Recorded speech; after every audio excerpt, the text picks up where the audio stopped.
ಸ್ನೇಹಿತರೆ, ಈ ಜಗತ್ತಿನ ಆದಿ ಅಂತ್ಯದ ಮೂಲ ಭಗವಂತ ಎಂದು ನಂಬಲಾಗಿದೆ.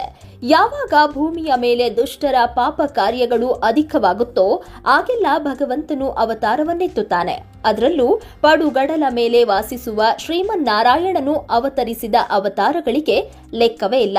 ಸಾಮಾನ್ಯವಾಗಿ ನಾವು ವಿಷ್ಣುವಿನ ದಶಾವತಾರಗಳಲ್ಲಿ ಒಂದಾದ ಉಗ್ರ ನರಸಿಂಹಸ್ವಾಮಿಯ ದೇಗುಲಕ್ಕೆ ಭೇಟಿ ನೀಡಿದ್ರೆ ಸ್ವಾಮಿಯ ವಿಗ್ರಹವನ್ನ ನೋಡ್ತೀವಿ. ಆದ್ರೆ ಈ ದೇಗುಲದಲ್ಲಿ ನರಸಿಂಹಸ್ವಾಮಿಯು ಕಂಬದ ರೂಪದಲ್ಲಿ ಭಕ್ತರಿಗೆ ದರ್ಶನವನ್ನ ನೀಡ್ತಾ ಇದ್ದಾನೆ. ಬನ್ನಿ ಹಾಗಾದ್ರೆ ಆ ದೇವಾಲಯ ಎಲ್ಲಿದೆ, ಅಲ್ಲಿನ ವಿಶೇಷತೆಗಳು ಏನು ಅನ್ನೋದನ್ನ ಇವತ್ತಿನ ಸಂಚಿಕೆಯಲ್ಲಿ ತಿಳಿದುಕೊಂಡು ಬರೋಣ.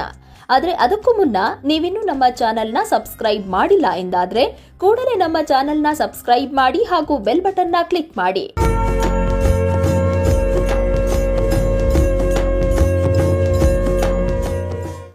ಬೆಟ್ಟ ಅಥವಾ ದೊಡ್ಡ ಬೆಟ್ಟ ಎಂದು ಕರೆಯುವ ಕಡಿದಾದ ಬೆಟ್ಟದ ತುತ್ತ ತುದಿಯಲ್ಲಿ ನರಸಿಂಹಸ್ವಾಮಿಯು ಕಂಬದ ರೂಪದಲ್ಲಿ ನೆಲೆ ನಿಂತಿದ್ದು, ಈ ದೇವನನ್ನ ದರ್ಶನ ಮಾಡಬೇಕು ಅಂದ್ರೆ ನೂರಾರು ಮೆಟ್ಟಿಲುಗಳನ್ನ ಹತ್ತಿಕೊಂಡೇ ಸಾಗಬೇಕು.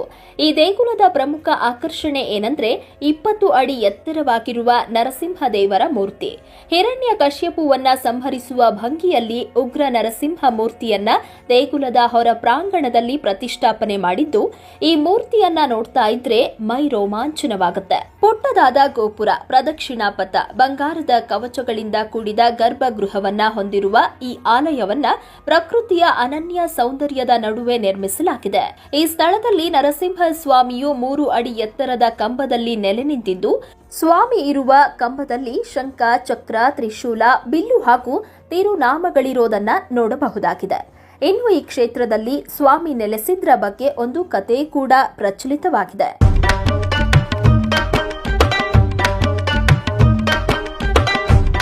ಬಹಳ ಹಿಂದೆ ವೆಂಕಟರಮಣ ಸ್ವಾಮಿಯ ಭಕ್ತರಾಗಿದ್ದ ನರಸಿಂಹಯ್ಯ ಎನ್ನುವವರಿಗೆ ಶ್ರಾವಣ ಮಾಸದ ಭೀಮನ ಅಮಾವಾಸ್ಯೆ ದಿನ ರಾತ್ರಿ ಕನಸಿನಲ್ಲಿ ನರಸಿಂಹಸ್ವಾಮಿ ಕಾಣಿಸಿಕೊಂಡು, ನಾನು ಪ್ರಕೃತಿಯ ಸೌಂದರ್ಯದಿಂದ ಕೂಡಿದ ಬೆಟ್ಟವೊಂದರಲ್ಲಿ ಕಂಬದ ರೂಪದಲ್ಲಿ ಉದ್ಭವಿಸುತ್ತೇನೆ, ನೀನು ನನ್ನನ್ನ ಭಕ್ತಿಯಿಂದ ಪೂಜಿಸು, ನಿನಗೆ ಸಕಲವೂ ಒಳ್ಳೆಯದಾಗುತ್ತೆ ಎಂದು ಹೇಳಿದನಂತೆ. ತನ್ನ ಭಕ್ತನಿಗೆ ದರ್ಶನ ನೀಡುವ ಸಲುವಾಗಿ ಸಾಕ್ಷಾತ್ ನರಸಿಂಹಸ್ವಾಮಿಯೇ ಈ ಕ್ಷೇತ್ರದಲ್ಲಿ ಬಂದು ನೆಲೆಸಿದ ಎಂದು ಇಲ್ಲಿನ ಸ್ಥಳ ಪುರಾಣದಲ್ಲಿ ಉಲ್ಲೇಖಿಸಲಾಗಿದೆ. ಬದುಕಿನಲ್ಲಿ ಎಷ್ಟೇ ಕಷ್ಟಕರವಾದ ಸಮಸ್ಯೆಗಳಿದ್ರೂ ಈ ಕ್ಷೇತ್ರಕ್ಕೆ ಬಂದು ನರಸಿಂಹಸ್ವಾಮಿಗೆ ಹರಕೆ ಹೊತ್ತುಕೊಳ್ಳೋದ್ರಿಂದ ಸಂಕಷ್ಟಗಳೆಲ್ಲವೂ ಮಂಜಿನಂತೆ ಕರಗಿ ಹೋಗುತ್ತೆ ಎನ್ನುವುದು ಭಕ್ತಾದಿಗಳ ಮನದ ಮಾತಾಗಿದ್ದು, ತನ್ನ ಬಳಿ ಬಂದು ಭಕ್ತರು ಏನೇ ಪ್ರಶ್ನೆಗಳನ್ನ ಕೇಳಿದ್ರೂ ಇಲ್ಲಿ ನೆಲೆಸಿರುವ ನರಸಿಂಹಸ್ವಾಮಿಯು ಪುಷ್ಪ ಪ್ರಸಾದದ ಮೂಲಕ ಉತ್ತರವನ್ನ ನೀಡ್ತಾನೆ. ಈ ದೇಗುಲಕ್ಕೆ ಬಂದವರು ಸ್ವಾಮಿಗೆ ತುಳಸಿ ಮಾಲೆಯನ್ನು ಅಥವಾ ಧೂಪ ದೀಪಗಳನ್ನು ಅರ್ಪಿಸಿ ಹೋಗೋದ್ರಿಂದ ಸಕಲವೂ ಶುಭವಾಗುತ್ತೆ ಎನ್ನುವ ಮಾತುಗಳು ಈ ಕ್ಷೇತ್ರಕ್ಕೆ ಬಂದು ಒಳಿತನ್ನ ಕಂಡ ಜನರ ಮನದ ಮಾತಾಗಿದ್ದು, ಇಲ್ಲಿರುವ ಸ್ವಾಮಿಗೆ ಅಭಿಷೇಕ ಸೇವೆ ಅಂದ್ರೆ ಬಲು ಪ್ರಿಯವಾದ ಸೇವೆಯಾಗಿದೆ.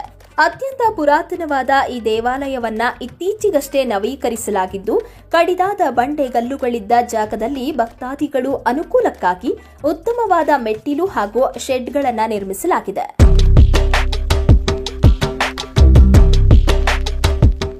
ಅತ್ಯಂತ ಶಕ್ತಿಶಾಲಿಯಾದ ಈ ದೇವನಿಗೆ ನರಸಿಂಹ ಜಯಂತಿಯಂದು ವಿಶೇಷ ಪೂಜಾ ಕೈಂಕರ್ಯಗಳನ್ನು ನೆರವೇರಿಸಲಾಗುತ್ತೆ. ಮೇ ತಿಂಗಳಿನಲ್ಲಿ ಈ ಕ್ಷೇತ್ರದಲ್ಲಿ 1 ದಿನದ ಜಾತ್ರಾ ಮಹೋತ್ಸವವನ್ನ ಕೂಡ ನಡೆಸಲಾಗುತ್ತೆ. ಪ್ರತಿ ಶನಿವಾರವೂ ದೇವರಿಗೆ ಬಗೆ ಬಗೆಯ ಅಲಂಕಾರ ಮತ್ತು ಪೂಜೆಯನ್ನ ಮಾಡಲಾಗುತ್ತೆ. ನಿತ್ಯ ದೇವರಿಗೆ ಅಭಿಷೇಕ ಸಹಿತ ಪೂಜೆಯನ್ನ ನೆರವೇರಿಸಲಾಗುತ್ತೆ. ಕಂಬದ ರೂಪದಲ್ಲಿ ನೆಲೆಸಿರುವ ಈ ಸ್ವಾಮಿಯನ್ನ ಬೆಳಗ್ಗೆ 7 ಗಂಟೆಯಿಂದ ಸಾಯಂಕಾಲ 6 ಗಂಟೆವರೆಗೆ ದರ್ಶನ ಮಾಡಬಹುದಾಗಿದ್ದು, ಭಕ್ತಾದಿಗಳು ತಮ್ಮ ಇಷ್ಟಾನುಸಾರ ದೇವರಿಗೆ ಪೂಜೆಯನ್ನ ಮಾಡಿಸಬಹುದಾಗಿದೆ. ಕಂಬದ ನರಸಿಂಹಸ್ವಾಮಿ ನೆಲೆ ನಿಂತಿರುವ ಈ ಪುಣ್ಯ ಕ್ಷೇತ್ರವು ಮಂಡ್ಯ ಜಿಲ್ಲೆಯ ನಾಗಮಂಗಲ ತಾಲೂಕಿನ ಕೋಟೆ ಬೆಟ್ಟ ಎಂಬ ಹಳ್ಳಿಯಲ್ಲಿದ್ದು, ಈ ಕ್ಷೇತ್ರವು ರಾಜಧಾನಿ ಬೆಂಗಳೂರಿನಿಂದ 124 ಕಿಲೋಮೀಟರ್, ಮಂಡ್ಯದಿಂದ 48 ಕಿಲೋಮೀಟರ್, ನಾಗಮಂಗಲದಿಂದ 6 ಕಿಲೋಮೀಟರ್ ದೂರದಲ್ಲಿದೆ. ಮಂಡ್ಯದಿಂದ ನಾಗಮಂಗಲಕ್ಕೆ ಸಾಕಷ್ಟು ಸರ್ಕಾರಿ ಬಸ್ ಸೌಲಭ್ಯವಿದ್ದು, ನಾಗಮಂಗಲದಿಂದ ಬಸ್ ಅಥವಾ ಬಾಡಿಗೆ ವಾಹನ ಮಾಡಿಸಿಕೊಂಡು ಈ ದೇಗುಲಕ್ಕೆ ಸುಲಭವಾಗಿ ತಲುಪಬಹುದಾಗಿದೆ. ಸಾಧ್ಯವಾದರೆ ನೀವು ಒಮ್ಮೆ ಈ ದೇವರನ್ನ ದರ್ಶನ ಮಾಡಿ ಸ್ವಾಮಿಯ ಆಶೀರ್ವಾದವನ್ನ ಪಡೆಯಿರಿ ಅಂತ ಹೇಳ್ತಾ ಇವತ್ತಿನ ಧರ್ಮ ದೇಗುಲ ದರ್ಶನ ಕಾರ್ಯಕ್ರಮವನ್ನ ಮುಗಿಸ್ತಾ ಇದ್ದೇವೆ. ವೀಕ್ಷಕರ ಗಮನಕ್ಕೆ ನಿಮ್ಮ ಅನಿಸಿಕೆ ಅಥವಾ ಅಭಿಪ್ರಾಯಗಳನ್ನ ಕಾಮೆಂಟ್ ಮುಖಾಂತರ ವ್ಯಕ್ತಪಡಿಸಬಹುದು ಹಾಗೂ ನಿಮ್ಮ ಸುತ್ತಮುತ್ತ ಇದೇ ತರಹದ ಅದ್ಭುತ ದೇವಾಲಯಗಳಿದ್ದರೆ ಅದರ ಸಂಪೂರ್ಣ ಮಾಹಿತಿಗಳನ್ನ ನಮಗೆ ತಿಳಿಸಬಹುದು. ಇಲ್ಲಿ ಮತ್ತೊಂದು ವಿಶೇಷವಾದ ದೇಗುಲದ ಮಾಹಿತಿಯೊಂದಿಗೆ ನಿಮ್ಮ ಮುಂದೆ ಬರ್ತೀವಿ. ಈ ವಿಡಿಯೋ ನಿಮಗೆ ಇಷ್ಟವಾಗಿದ್ದಲ್ಲಿ ದಯವಿಟ್ಟು ನಮ್ಮ ಚಾನೆಲ್ನ ಸಬ್ಸ್ಕ್ರೈಬ್ ಮಾಡಿ ಹಾಗೂ ಬೆಲ್ ಬಟನ್ನ ಕ್ಲಿಕ್ ಮಾಡಿ. ವಂದನೆಗಳು.